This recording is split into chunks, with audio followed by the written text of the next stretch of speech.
All right, welcome to Odd Jobs. This is going to be a fun one. We're patching a hole in the floor. Electrician went in here and ran some wires back and forth. Don't know exactly what he was doing, but we're going to have to patch this floor, the hole. Sadly, the piece that was cut out is missing. If I was to cut out the floor myself, I would have saved all of these pieces and put it all back in as it was. With support underneath. We're going to need a couple of pieces of 2x anything, and a bunch of screws and a whole bunch of stuff. Now, I'm going to get rid of some of this too, because this stuff here is getting replaced. I think I'll leave the tile there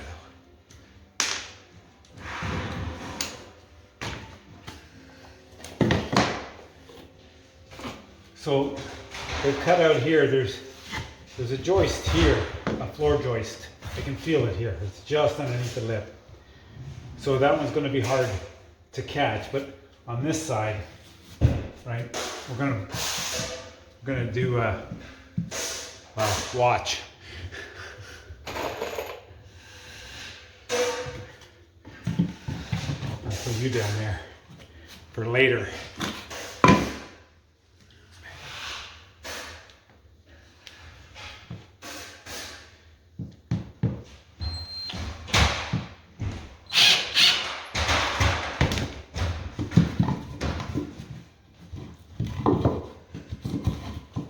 So let's put one in there to start. That's going to be rough.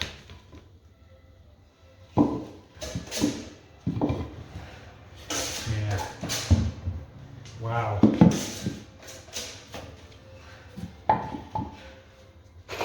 It's such a small space. I could cut it and make it bigger, but when you make it bigger, it actually becomes weaker, because the smaller the hole that you have to fix, the more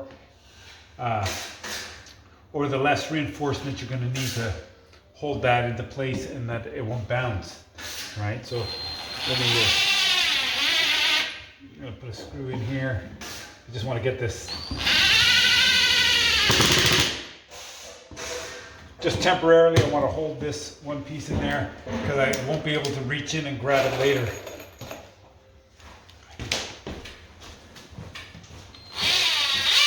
So put a screw on your wood, make yourself a handle so that you can hold it. Yeah, okay, let's overlay. I'm going to put a screw there. And I'm going to screw it in far enough to suck it up. And if you don't suck it up straight, undo it and do it again. Because it's crucial that the top of this 2x whatever you use is flush and making solid contact with the flooring underneath.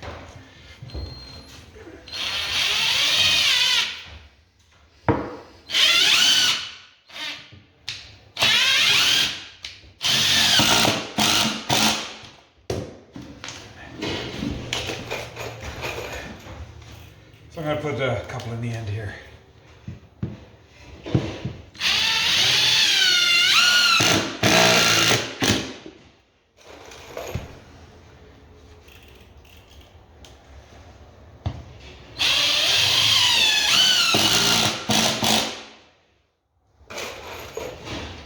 And then I'm gonna try and just a toenail across the diagonal and get it into that joist that I know is there. And if I put 3 of them in there, that's going to really help hold it all together. I'm countersinking it completely so that when I put some flooring material on here, it's not going to rock. Okay, I can leave this gap here. I guess I could, eh? Yeah, I guess I could. I don't like to though, so I'll show you what I would try to do is hold it tight like that, and then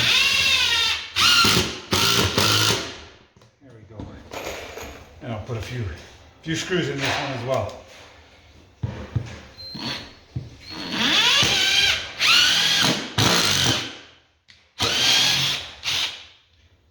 I felt it spin. That means that I didn't grab any wood.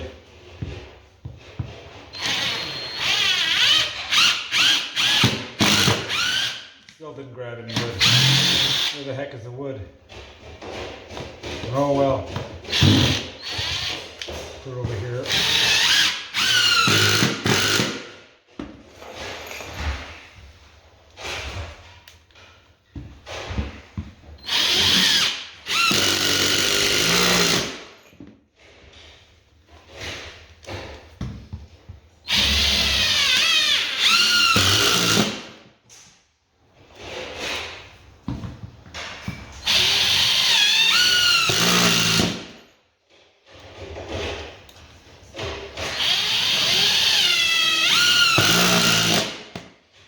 Some people would say that I should be using something like structural screws on this.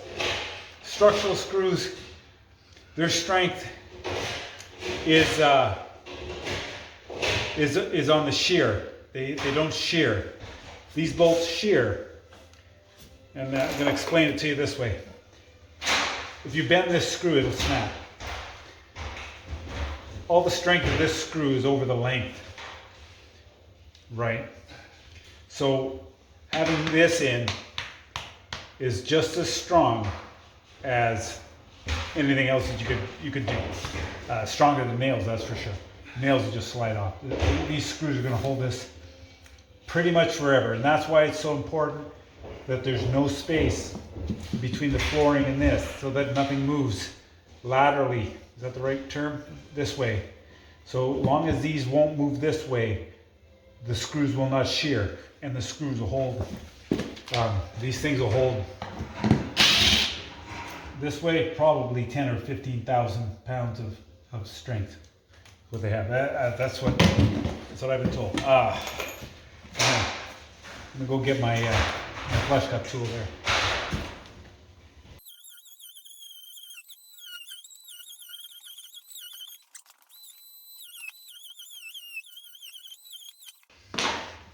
All right.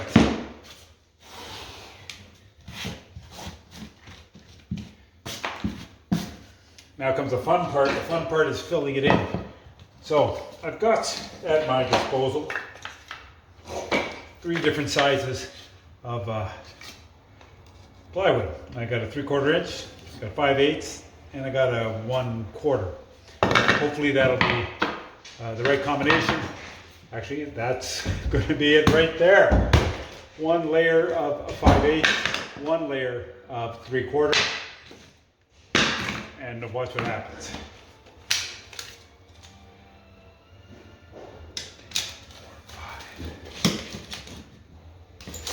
Just under 10.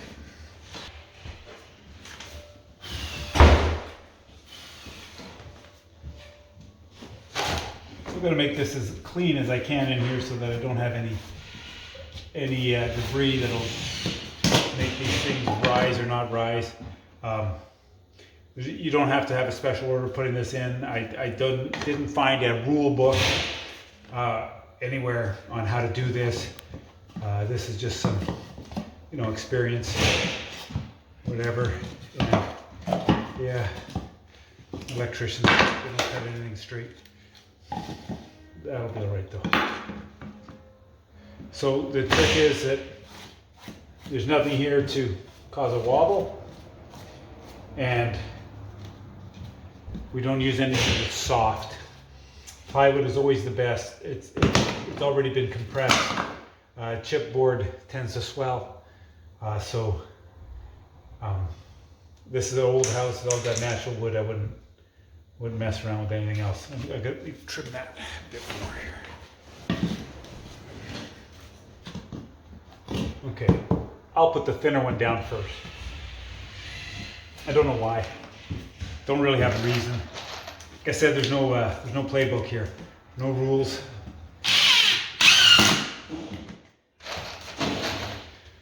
But I'll put down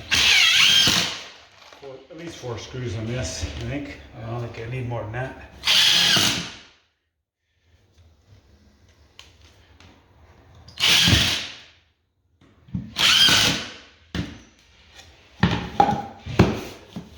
That's pretty bang on.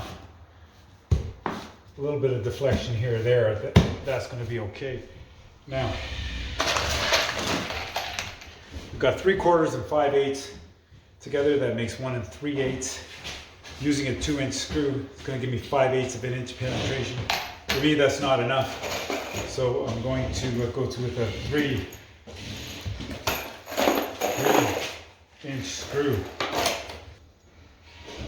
When I was in trade school, they told us that our thread engagement should be 1.5 times the diameter of the bolt.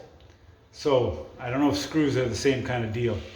So on a diameter bolt of this, which is 1/4 inch, it should be 1.5 times, which would be 5/8 of an inch.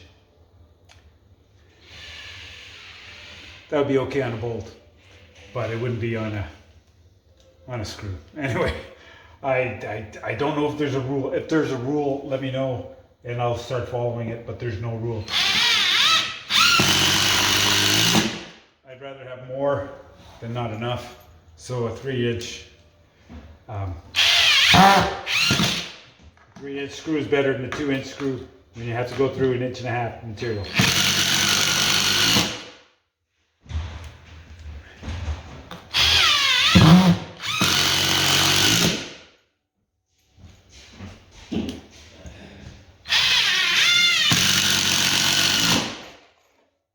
Don't make the comment. I just ran out of 3-inch flooring screws. That's why I'm using construction screws. For this little guy, I'm not going to worry about it. It's got a lot of bite. He's never coming out. That's it. That was a pretty quick patch and repair. One thing I did not mention was that what I laid underneath is perpendicular to the direction of the subfloor. In these old houses, they're planks, tongue and groove, and the planks were running this way across the joists that are running in this direction.